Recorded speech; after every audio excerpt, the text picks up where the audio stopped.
नमस्कार।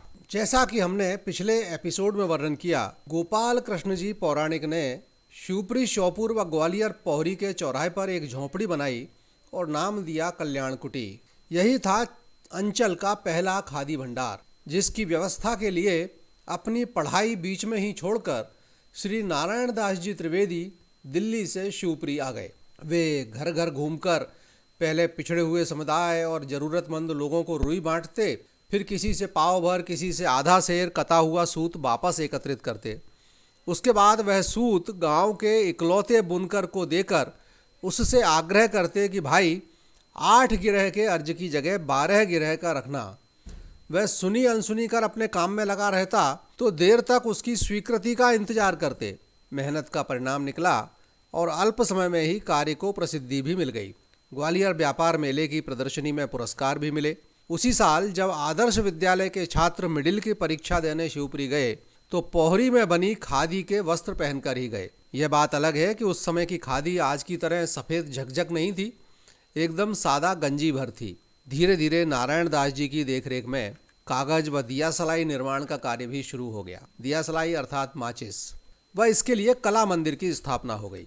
आइए अब नारायण दास जी के विषय में कुछ और जानते हैं। नरवर में दिनांक 5 दिसंबर 1905 को एक गौड़ ब्राह्मण परिवार में जन्मे नारायण दास जी के पिता श्री शिवदयाल जी त्रिवेदी मूलतः आज के हरियाणा में नारनौल जिले के ग्राम मढ़ाना के निवासी थे, जो पोस्ट एंड टेलीग्राफ विभाग की सेवा के चलते शिवपुरी आए थे। 20 वर्ष की आयु में नारायण दास जी का श्रीमती भगवान देवी से विवाह हुआ, किंतु 8 वर्ष बाद ही 1928 में पत्नी और पिता दोनों ने संसार से विदा ले ली और 22 वर्षीय तरुण नारायण दास जी ने अपना जीवन लक्ष्य बना लिया आत्मनो मोक्षार्थ जगद्धिताय च, सबका भला करते हुए स्वयं का कल्याण। 1929 से 1943 तक आचार्य श्री गोपाल कृष्ण पौराणिक जी के निर्देश पर आदर्श विद्यालय के प्रधानाचार्य व ग्राम कला केंद्र के व्यवस्थापक रहते हुए राष्ट्र सेवा में जुटे रहे। उसके बाद गीता प्रेस गोरखपुर से प्रकाशित होने वाली कल्याण पत्रिका को पढ़ते पढ़ते मन में आया कि भगवान है या नहीं, यह अनुभव से जानना चाहिए। तो बिना जेब में एक पैसा लिए 1 जून 1943 को निकल पड़े पोहरी से। शरीर पर महज एक जोड़ी वस्त्र।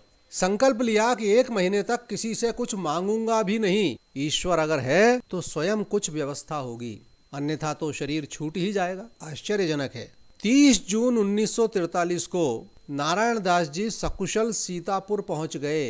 यहाँ आते आते ईश्वर पर आस्था और विश्वास और दृढ़ होता गया।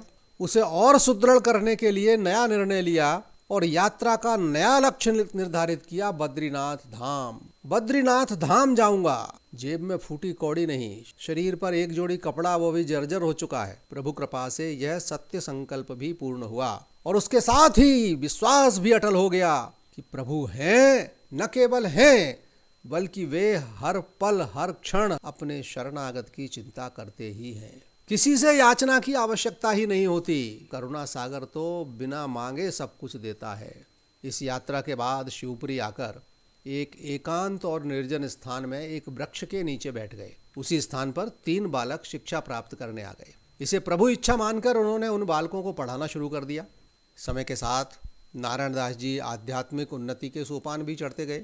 लोग उन्हें महात्मा जी कहने लगे और जिस झोंपड़ी में उनका आवास था वहां आज भी प्रति गुरु पूर्णिमा को उनके अनुयायी एकत्रित होकर उन्हें श्रद्धा सुमन अर्पित करते हैं। जिसे कुंडलिनी जागरण कहा जाता है, उसे महात्मा नारायण दास जी ने नया नाम दिया था उस समय, स्वशक्ति साधना। उन्होंने पुस्तकों द्वारा अपने आध्यात्मिक ज्ञान व अनुभवों को जगत के कल्याण हेतु सदा सदा के लिए सुरक्षित व संरक्षित कर दिया। नमस्कार।